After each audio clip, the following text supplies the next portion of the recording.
Hey folks, it's Mike here.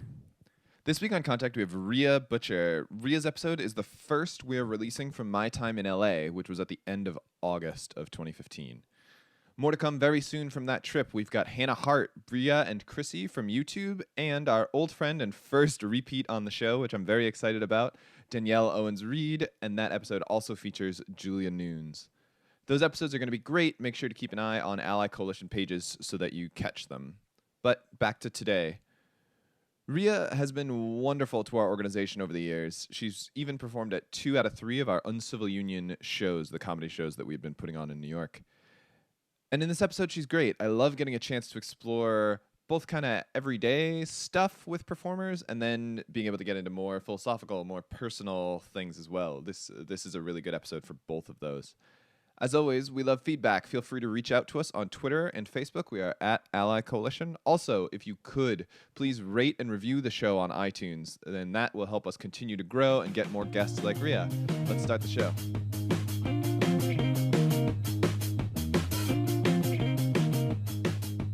So casually getting into how you quit smoking. Oh, sure, yeah. Just, get right into it. I quit smoking like 4 years ago, and I quit using this book called The Easy Way Method by Alan Carr, and it worked really well. It's the last time I quit, so that means I quit, and it's just like kind of changing your brain a little bit and treating smoking and nicotine as an addiction. Because everything else I had read before was just, it's a bad habit, you got to switch out the habit, find something new to do. That whole thing. But this was like basically unlearning everything that you told yourself about nicotine when you started smoking, which is like you start smoking because you think it's cool, and then you do it, and then you get addicted to it, and then your brain is like, you need this, it'll calm you down, you'll chill out, you'll go outside, you'll be social, all that stuff. It basically is like taking that back out of your brain. Interesting. So it was just the reading? Like you didn't do gum or the patch? Or? Nope, I didn't do any of that. But I actually listened to the audiobook, which helped, because then I had that person's brain, or that person's voice in my brain telling me, which was nice to have like an external factor. Because I definitely need like that external praise and stuff in my life to get things done. And just having whoever read it telling me these things and remembering it really helped me get through it. Because I haven't smoked since. Congratulations. Thank you, and congrats on your 3 months. Thank you. It's been it's been weird. It's a weird process. I started like everybody. It was just a cool thing. Like everybody in the house I was living in was smoking like weed. Yeah, I just wanted to be able to hang out with them, so I picked up cigarettes, which was like the dumbest decision ever. Well, I mean, people in the army do that because it's the only way that you get a break. And so like if you have, I worked a lot of like factory type job kind of things, not like hard factory, but like just manufacturing in Ohio when I was in college and stuff. And that's the only way you could actually take a break. Because if you just went outside for a break, you're not doing anything. And then they'd be like, well, you should just go get back to work. But if you're smoking, then you're actively doing something that's not work. So that definitely kept me hooked on it for a long time. But I'm definitely glad that I quit smoking. It's so gross and disgusting. Yeah, it's so a bummer. Stupid. And it's crazy because like I just did a show at USC, and the students that were taking us around, I was like, oh, this is a non-smoking campus, because I'm just like looking around seeing, nobody's smoking, which is pretty typical. But to me, I'm 33 years old, like that it's a very new thing to me. Like my college was not. It was 25 feet from the door, which was like crazy at the time. And she was like, yeah, we're not stupid. And she was like joking around with me, but also that was her sentiment. And that's crazy to me that a college-age student would be like that down on smoking. That's how much it's changed in 10 years. Yeah, that's like I didn't go to college that long ago, and that was not my campus. Like I went to UVM, and that was like just making the switch while I was leaving, and people freaked out. I mean, it could also be West Coast. It could be that influence, because like out here was like one of the first places to ban smoking indoors, anyways. Even though, like, my family's always like, it's got to be so great out there, no smoking and stuff. But I find that people are more lax about smoking out here than they are in the other places, perhaps because it's been here for so long. But I don't know. I'm sure this is absolutely so fascinating to hear. Should I introduce myself? Did we? I was going to say, so we're sitting here at in a coffee shop in LA, and I'm sitting here with Rhea Butcher. That is I. Thank you so much for being on the show. Thanks for having me. Yeah. Just wax poetic about quitting smoking and Los Angeles smoking laws. That's municipality. better. I mean, it's better than really anything else we've had on the show Absolutely, so far. I'm sure. So Yeah, for sure. So thank you so much. We met like a year ago in Portland. You had just done a show. I feel like it was Cameron's album recording, It but I was. could be wrong. No, that was Same Sex Symbol she was recording that night. Yeah, cool. That's wild. Yeah, that's when that was in like a fancy hotel, a beautiful hotel with a lot of marble. I remember that part. That was and weird. And bottomless coffee. I definitely had too much coffee when we met. Are you? Is that kind of your binge now? Yes, I have a problem with. I quit drinking. I quit smoking cigarettes, and then I just started drinking coffee incessantly. I've always drank a lot of coffee, though. It's like a thing. Okay. Just love that buzz, ride that wave. And you're being very healthy. You're drinking water. So I quit coffee too about 2 years ago. How's that going? It's great. I get really, really fidgety and really, really uncomfortable when I drink too much coffee, and it happened like. Oh yeah, you'll hop right over that hill in a second with too much coffee, and the coffee out here is very strong. So yeah, I got out of. I was in school and I was drinking like 5 or 6 cups a day because you're in college right. and that's what you have to do, and it was just like unsustainable. Unsustainable. I like that. Yeah. It's like the earth. Way. It's unsustainable. I try to limit it to like 1 cup in the morning, and then because I usually end up having to have a cup at night, because I get up at like 7 in the morning, and then am usually up until. I mean, I tend to go to bed pretty early for a comedian, I think, but some nights I'm up till like 1 or something, so then still getting up at 7. So it's like this whole cycle of like just trying to balance it out all the time and playing a juggling game with coffee. But yeah, and you've been very busy this past year. You were on tour and you were on Last Comic Standing. Yeah, it always feels like you're not working hard enough, and then you talk to somebody and they're like, "You have been all over the place." I'm like, "Oh yeah, I guess I have." But yeah, I've been touring a lot with Cameron Esposito, my fiance, and also headlining comedian that I open for, and we basically were on tour from like October until about a month ago, and we've been off the road for a month, and then we're back on the road because I just went to Denver for High Plains Comedy Festival, and then I'm going to, I don't know when this is coming out, so it might be past tense, but I'm going to Winnipeg, Canada, for a festival called Odd Block. Is that like at the end of this week? Yes. Okay, yeah. Like in 2 days I'm leaving. So I'm going to Canada for that. And then in October we start our tour, which goes all the way through the end of the year, up until 2 days before we get married. So we're touring until then. But yeah, we have a bit of a schedule. So yeah. How? Well, the thing is that we don't tour like a band in that we're not gone that whole time. We like leave, come back, leave, come back, leave, come back. So you get to keep a little bit of sanity that way, I feel like. Because it's like visiting a place then coming back. But it's definitely not a vacation. It's still work, for sure.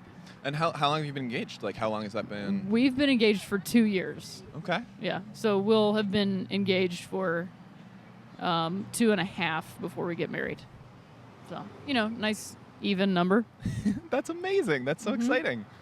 Yeah, super exciting. I mean, I feel a little bit like we were kind of holding off until it was legal everywhere. Like, just in the subconsciously, subliminally holding off for a little while. But we also are just very busy, and like trying to we're each trying to build careers and then build a career together as like a comedy entity. So that kind of took the marriage took the back seat. So, but now we're good. We're planning it and everything, and it's pretty great. So what is that like being on the road and doing all your work together? Like, what is that like on your relationship? I think for the two of us, it's great.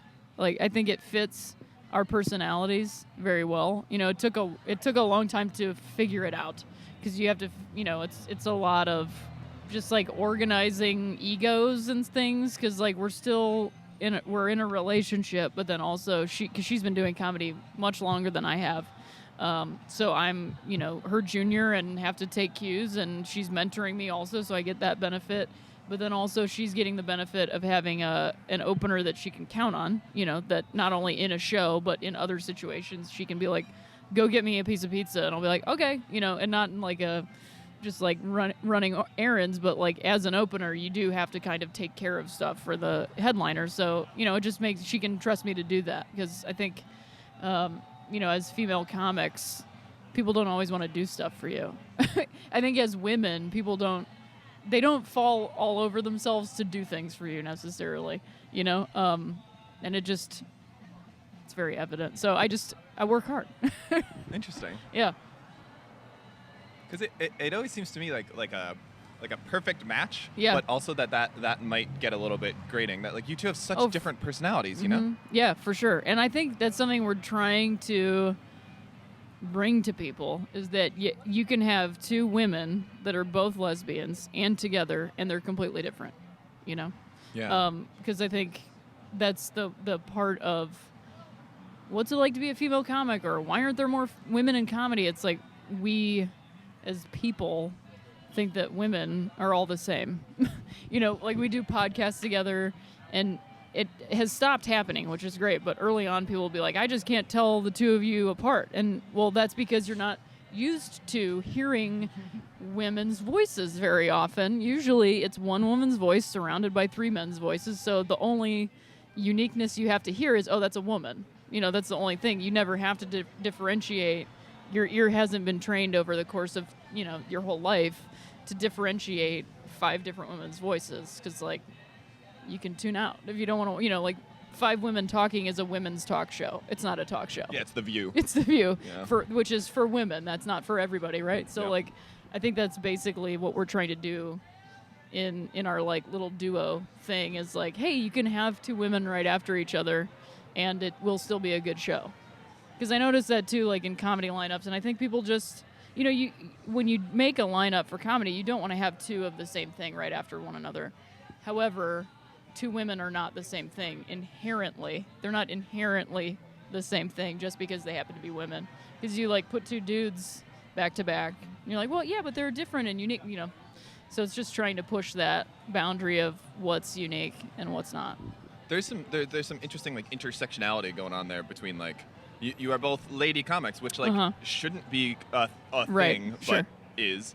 Yeah. And you because of the world that we live in. Yeah, and you're both LGBT comics, which Right. again like shouldn't be a thing. Yep. 'Cause Yeah. It's comedy, but like it still is, which is Right. which is wild. I mean, we've probably got a while until that's not a thing, Unfortunately, I think it's just like everything else. We're just afraid to be accepting of it as just, it's just all comedy.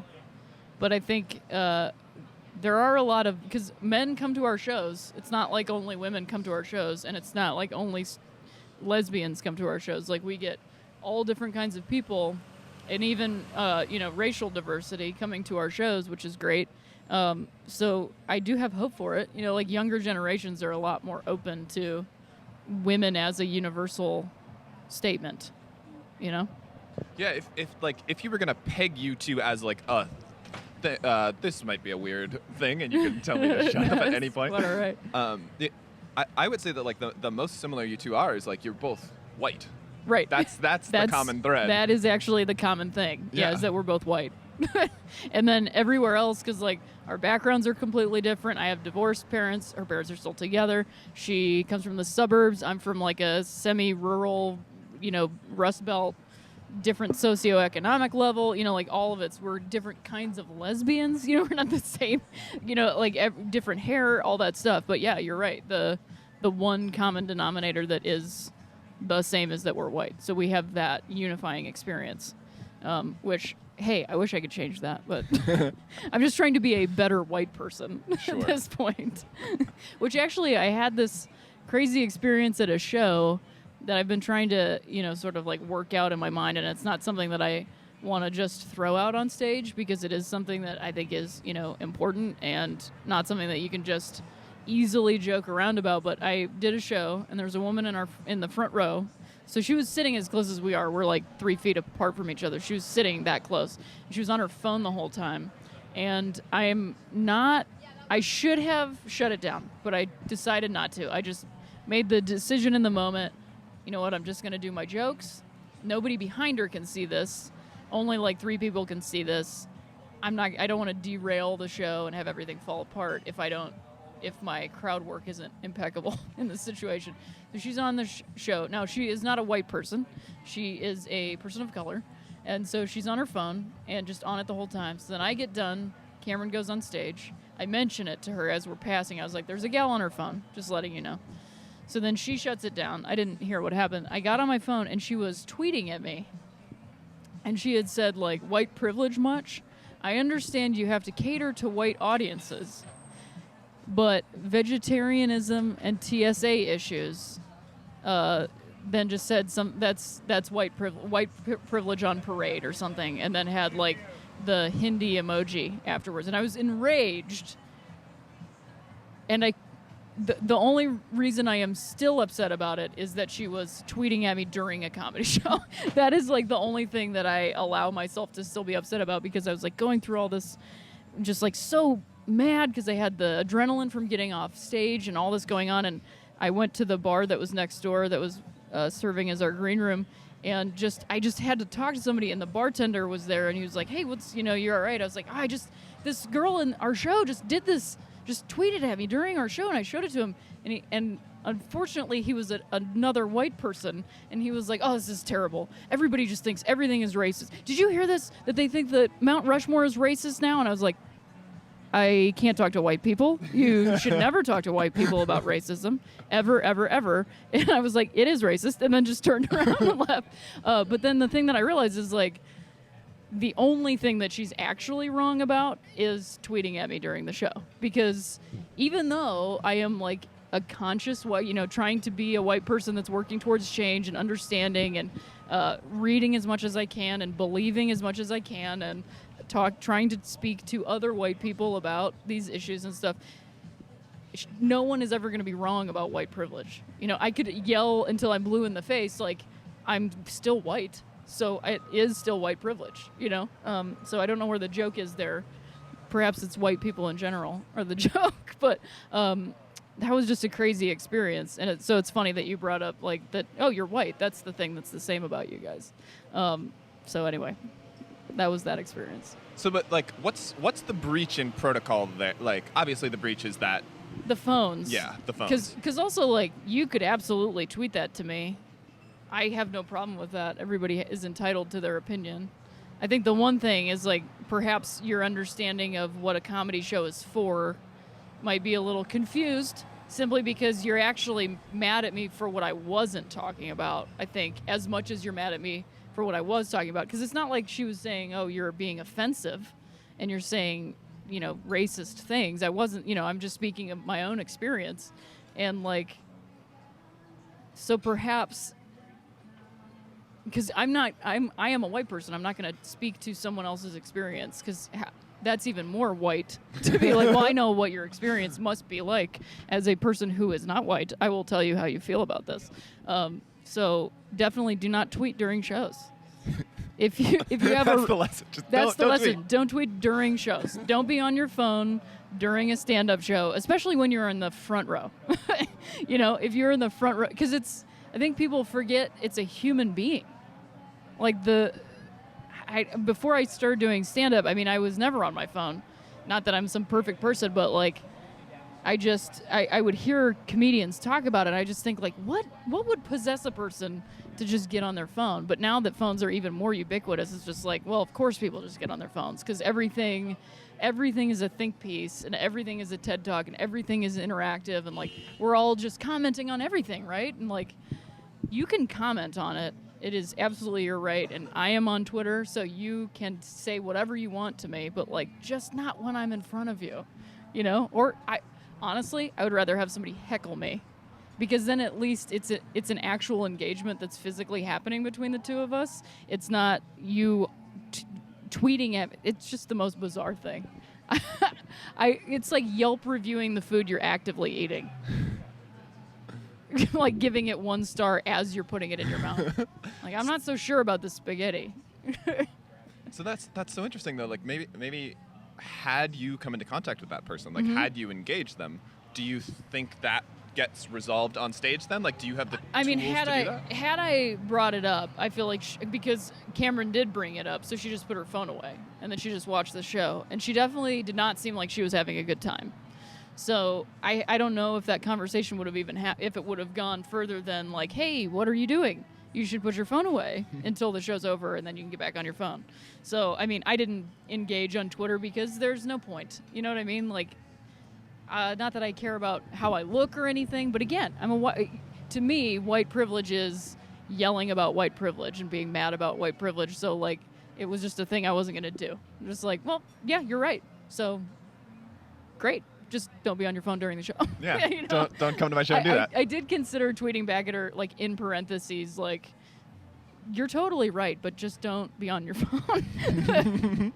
So if anybody listening, don't be on your phone during a comedy show. And I would also say try going to a music show and don't get on your phone either. It's a really great experience to not be on your phone. Take those 3 pictures, 4 photographs, put your phone away for the rest of the night. That's what you should do. It's such an amazing thing to watch other people at shows. So I am very, very tall, so I can see everything at shows all the time, everything that everyone is doing. Mm-hmm. And people just like videotape the whole song. thing. Yeah. And I have yet, I would videotape back when I didn't even have a phone that had that capability. I would take a camera and I would like hold it because I'd be like, oh, I love this song. I want to see this again. I never watched those videos ever again because you know what? I listened to the record and then I remembered when they played that song and I was like, that was great. So like the only thing I ever looked at again was the photos. Yep. And you just post those and you go like, I went to this thing and then that's it. So that's why you take 4 because it doesn't matter what song they're playing when you take the picture. Nobody watches those videos. No. Not a single person on this earth. Yeah, your friends on Facebook are like, great, I love Jimmy Eat Awesome. World too. Yeah. And that's it. Bye-bye. Yeah, for sure. Speaking of white privilege, like Jimmy Eat World Jimmy, references. yeah. Remember when they had to pull the Bleed American? Remember that? I had a copy of Bleed American because it came out in August of 2001. And I bought that record. And then, like, you know, in September they pulled it and it was re-released as Jimmy Eat World, Jimmy Eat World. So that's so funny. I am 24, and so was in 5th grade. Sure, I just started college. I am an older person than you. Yeah, but like I so I hadn't gotten into them yet. So my experience with that record is it has always been Bleed American. Like, by the time I got to it, it had come back. Right. Yeah. That's wild. It is funny. Yeah. Yeah. Age is weird. Age is super weird. At 9/11, super weird. It's a very strange like marker, you know. Especially because, like, I started college, and then it happened, like, a week in, you know? Oh, my gosh. Or, like, that was your 2 first weeks year. in. Yeah, that was my first year in college. And the day that it happened was super bizarre because I had set up my classes in such a way. I was really into skateboarding in high school and college. That was, like, basically all that I did. And so I had set up my schedule so that I could, like, get my classes out of the way and then go skate for the rest of the day.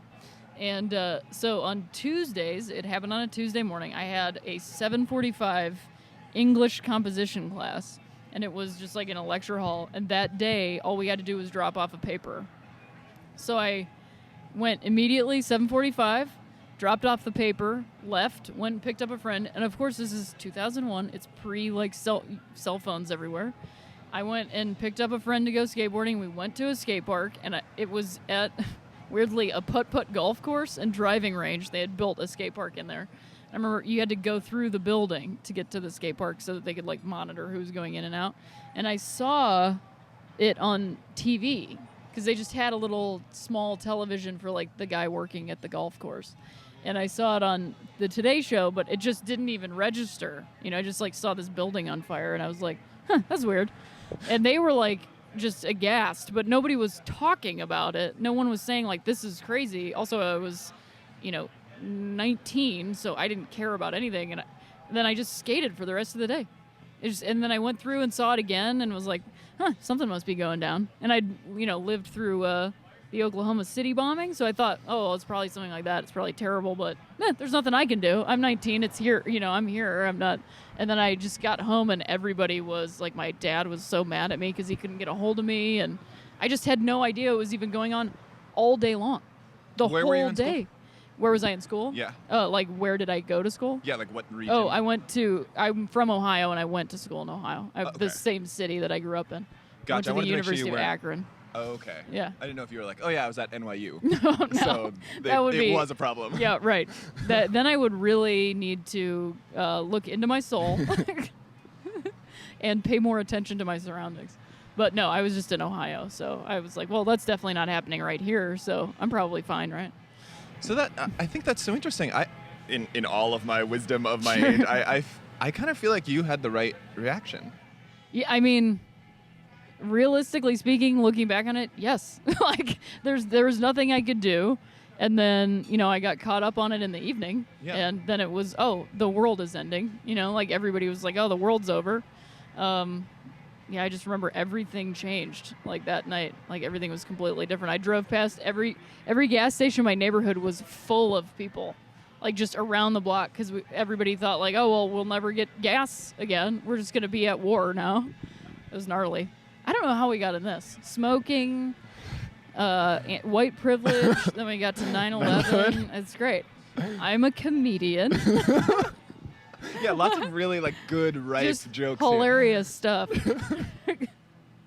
I wanna ask you about your tattoo. Can we Sure. talk about your tattoo? Which one? Oh my gosh, there's two. Yeah, this is Ohio. You can't see it because I have a watch on. Oh, rad. But I got that when I was 24. Okay. When I moved from Ohio, and then this is my grandmother's signature. It's her first name. Frances? Because she passed away last year. So I got that signature in Portland when I was there the last time from my good friend Alana at Freaks and Geeks Tattoos. Go check her out. She's good. But yeah, those are my two tattoos. I'd like to get more, but I'm lazy.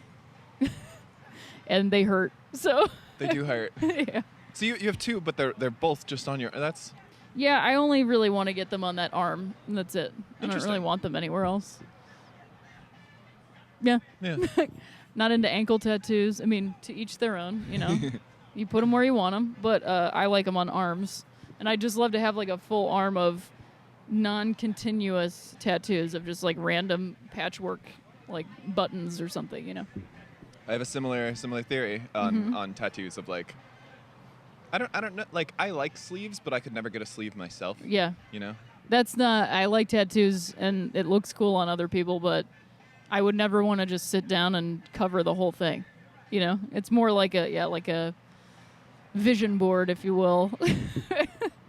That's what I want to do with that. Yeah, they're like touchstones in Yeah, where you I are. remember things and remember when I got them instead of like, oh yeah, I got this whole thing that one time. Really hurt. They're fish. It's fish and waves. I love the ocean. Yeah. Yeah, I love fish. Oh, okay.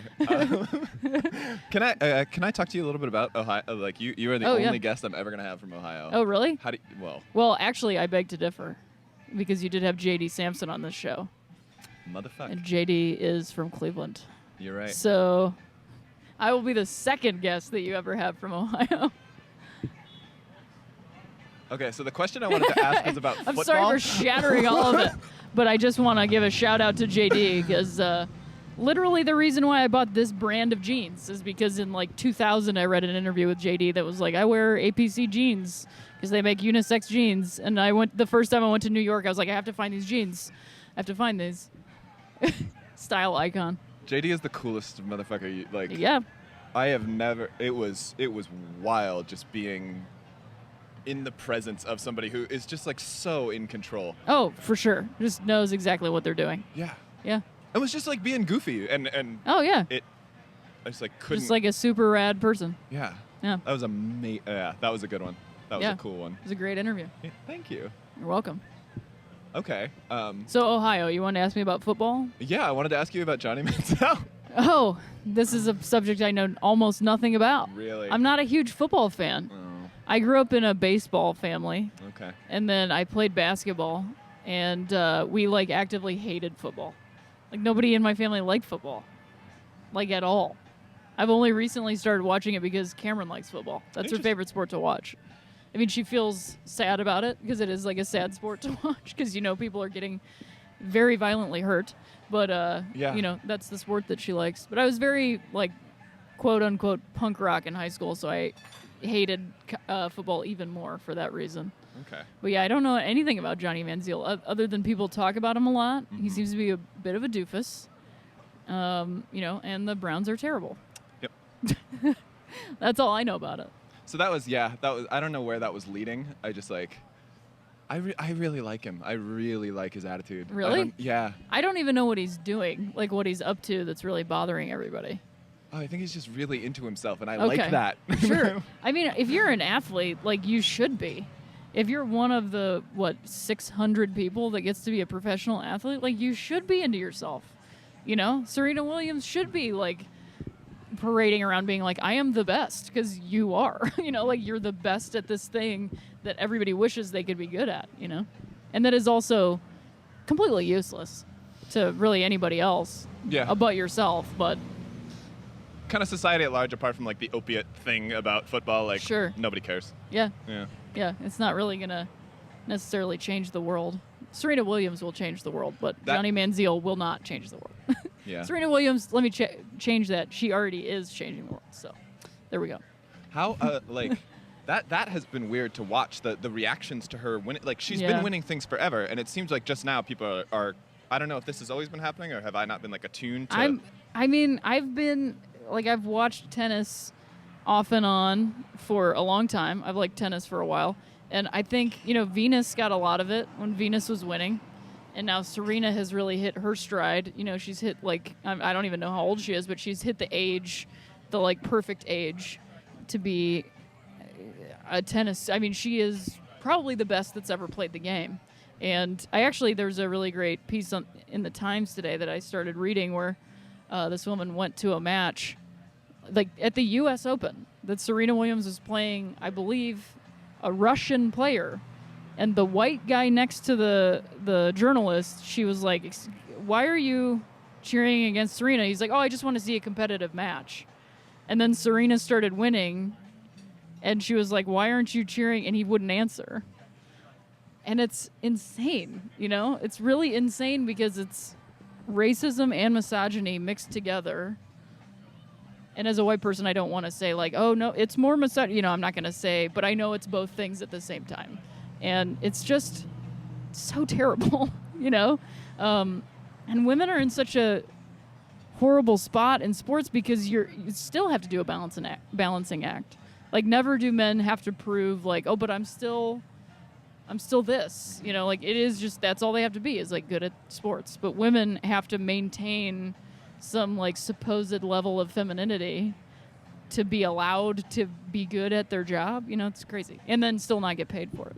Yeah, if you ever look at if you look at pictures of hockey players outside of hockey, they are they just look insane. They look terrible. Yeah, and they're short and they can't jump, and not that there's anything wrong with being short, but it's just your body changes to fit that thing, and nobody says oh, look at these disgusting troll men or something, nobody's shitting on them for it. But women, that's the first thing and that's, people ask me why do you think it's different for women in comedy? And I think, and Cameron is, who really opened me up to this idea, is that we are just, and it's with voices too, we're just trained to look for one thing.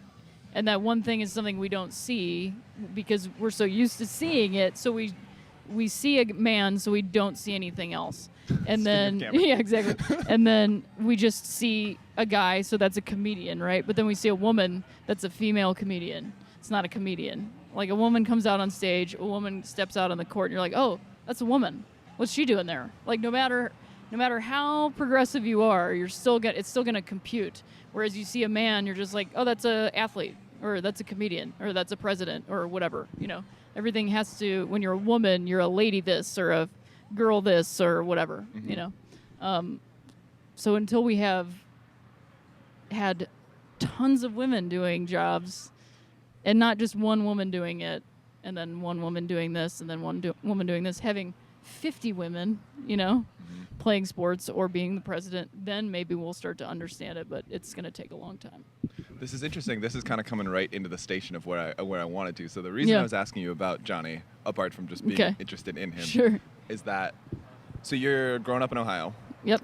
And do you know that you want to do comedy yet? Is that in your brain? Well, I used to, back when you could rent videos from a store, back when that was a thing that physically existed in the world, my mom and I would rent this special, which was unfortunately titled Women of the Night, which was hosted a comedy showcase. I think it was HBO. with like Paula Poundstone, Rosie O'Donnell, Ellen DeGeneres, and then some other women whose names I don't remember now. But we used to rent it all the time, and I would watch it over and over again. I used to watch Stand Up Spotlight all the time, and I wanted to do it, but being in Ohio, I just didn't know that you could do that. You know, I was like, oh, that would be great. Anyway, I'll be a basketball player for, you know, like I just didn't think about it. You know, then when I was in college, I was going to art school, and so I was more focused on that stuff, and I barely attended my college in a way. I just went to art school, like the one building, and then would go home, one building, go home. Mm-hmm. So I never knew about like improv classes or people doing stand-up or anything, but I loved it when I was like 6 years old. I just thought it was great. Like and I would recite the bits to teachers and stuff. Like I just always wanted to make parents laugh. That was always my thing. So in a way, yes, and in a way, no, because I didn't know you could do it, you know? And so I'm wondering, like, so we talk to people that are mostly like 14, 15 to like 20. Mm-hmm. Like, looking back on that time in your life, do you have any like advice to your former self of like how? So now that you're here, sure. Yeah. Well, number one, don't smoke. Stop smoking cigarettes. Full circle. That would be my number one thing. Don't do that anymore because it's smoke. Really stupid, and you're gonna have to spend a considerable amount of time trying to quit. But that would be the number one thing, and then the number two thing would be. Do better in school, because that will also help out. And then I think just chill out, you know, like just be okay, which is a lot easier said than done. But I think if I could go back in time to like my 14-year-old self, I would be like, just relax. You will figure it out. You've got plenty of time, and that's what this is for. That's what being 14 to 20 is for. So all this confusion, all this about like who you are, about what the world is, like all of that, you don't have to be anxious about it. You can just be about it. You can think about it, and it doesn't have to, it's nothing you're going to solve right now. You know, like all this stuff that you're terrified about, you're terrified because you haven't done it yet, and then you'll do it, and it won't be a big deal anymore, you know? So that's so interesting that you picked kind of like chill out, which seems like kind of a... because when I saw you perform in Portland, that's what really drew me to your performance was that you're very composed, and for like, oh, thanks. Yeah, I've done a little bit of acting, and like I've been around people that are on stage, and I know a lot of people who like feed off the energy, and that's how they get crazy, and that's their whole shtick, is that they're excited. Yeah, like Cameron is a lot more animated and like a little bit louder and just more bombastic than I am, which is why we can tour together, because we're not two of the same thing right after each other. Mm-hmm. But I just have always sort of been that like, I don't know, standoffish is not the word, but just like quiet, you know, like I'm always kind of in a room, like checking out the room. Like that's how I'm in a room, is like just being there, you know, and like talking with people. I like being the center of attention without having to beg for it. Huh. You know what I mean? Like being an only child, I'm like, I'll get this. It might take me a little while, but I'll get this. And the most fun to me is being on stage and just not saying anything. You know, like I remember hearing that the first time that Ellen DeGeneres did stand up, the whole time she had a hamburger on stage next to her. So she got on stage, grabbed the mic, and then just like kept giving her index finger to the audience and taking a bite, and that was the whole set. And I remember being like, "Oh man, that is crazy!" And the commitment to that, of like, the silence, that commitment is where I feel like I grow as a performer. Like the more you can be on stage and not freak out when it's quiet, the better you feel on stage, because sometimes it happens when you don't want it to. And so if you're used to it when it does happen, when you make it happen, then when it happens and you didn't want it to happen, you're better prepared. So yeah, that like that command up there and that confidence is something that's so refreshing. And like, I don't know, when you're watching people perform, maybe this is an outsider perspective, but like when you're watching people perform, you think that the ones that are confident are the people that are screaming, that are intense, but it's kind of, I don't know. Yeah, I mean, it's I just have never been the kind of person that's like screaming. It's never been part of my thing. Like my dad is very both my parents are pretty quiet. Like my mom is very quiet like in a mom way, and then my dad is very quiet in like a Midwestern sheet metal dad way. So I definitely took a little bit of both of those to put them on stage, and like I want the audience to come to me, you know. I don't want to like go yelling at them, because that's a conversation that I would much rather be in, of like having somebody come to me rather than always going to them, you know. And I think that like being who I am and looking the way that I look, it allows me to speak to that easier. If that grammatically incorrect, but it's easier for me to talk about looking like this in the world in a calm, cool, collected way than it is to scream about it. You know, it just like fits together to me. So I want to be respectful of your heart out here, but I have like one. Oh yeah. Oh wow, this went really quickly. Yeah. So easy to speak to you, sir. Thank you. I really Yeah. appreciate that. Yeah, for sure. This is a weird. I didn't ask for this. This just kind of happened, and Yeah. so it's been cool and weird. Yeah. It's really great to get to talk to people like you, because you're like so unique and refreshing, and it's nice. Cool. Thank you. Yeah. That's a great compliment. Yeah, I'm wondering, like, has that always been the case for you? Like, you, like, speaking specifically to, like, an LGBT 17-year-old, Yeah. you know, did you know that you were always going to be like that, or did that come Did with time? Did I know I was always going to be like what? Like, the kind of person that likes to be the center of attention but isn't going to ask for. So this isn't a perspective that we get all the time, you know? Sure. We have people that are more bombastic. Right. And so Yeah. I'm And then wondering- quiet people that are like, I really don't like the spotlight, Oh, I and hate I just do podcasts. it. And yeah, no, I guess I've always been sort of that way. I mean, I played sports as a kid, and I was always like I wanted to be the hero of the team. I was, you know, give me the ball, all that stuff. But I also have never been like the person that like screams when I just like, I know I'm going to do it. That's what I'm going to do. So I'm going to do it, you know? And that confidence has always been there, and then it goes away, because then as a woman you go into the world, and then the world's like, stop it. You're not supposed Shut to be up. confident like that.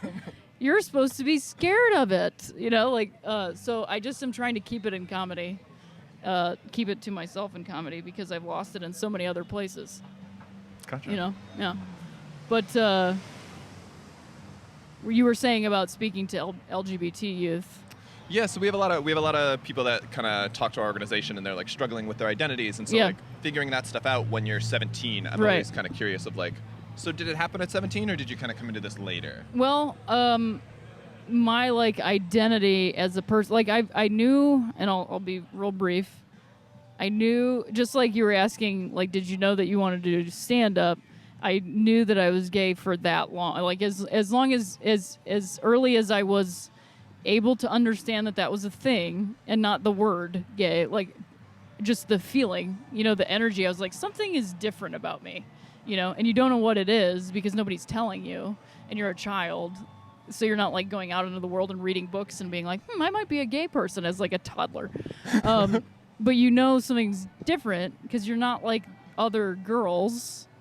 And then you feel like you're like boys, but you're not like them because you're not a boy. And so you're just like, Like I have a tweet that I haven't sent that's like, what's the identity when Ms. doesn't feel right and neither does Mr.? You know, like that's where I've always sort of felt, like in between those two places. Like I find myself at parties, even in high school, like I was always standing in the doorway of the kitchen. And I've heard other lesbians say this, that like you spend a lot of time, because women traditionally hang out in the kitchen and men are traditionally in another room. And I would always be in between those two places, sort of like being in both conversations, you know, which when you're younger and you haven't been out in the world and you've been in Ohio and people are like, you're wrong, or you should be different or something, then you realize like, oh, this is a gift because I get to be in two different worlds at the same time. Then I have my own world also, and then there's worlds inside of those worlds. Like, that's fantastic.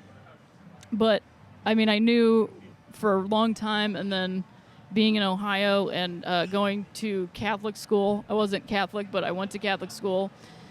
I got the guilt aspect of that. Like the first person I came out to was a friend who I then dated out of guilt because he had moved across the country to date me, and there was a huge age gap and like blah. There's a whole thing there I'll definitely write a movie about it. So look for that in 10 years. You But better.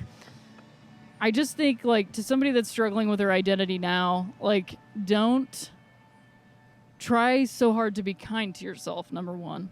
And number two, watch as many movies as you can. Because that is, like, what helped me the most. You know, like, reading zines, listening to music, like, finding Latigra and finding JD and being like, who the fuck is this person? What is going on with this person? And then, like, understanding it or trying to or relating or whatever, just, like, and seeing... like the movie Go Fish that was made in like 1992. I still think that, you know, gay people will never be 50% of the population. So will always be a small niche of the population. So even movies that are outdated still fit because it's about finding a tribe of people that you fit with, you know? And that, I think that is the best help moving to a city and being around other gay people where I was like, oh, this is great, you know? Because then I didn't feel like the only one, or, you know, it's great to get lost in the sea every now and then, you know. There we go. So we're running right up against the time. Yeah. Rhea, thank you so much for being Thanks on the show. so This much was for lovely. having me. Yes, it was coffee fueled, and man, we got 9/11 in there and LGBT youth. Nailed Yeah. it. We did it all. All right, thanks so much.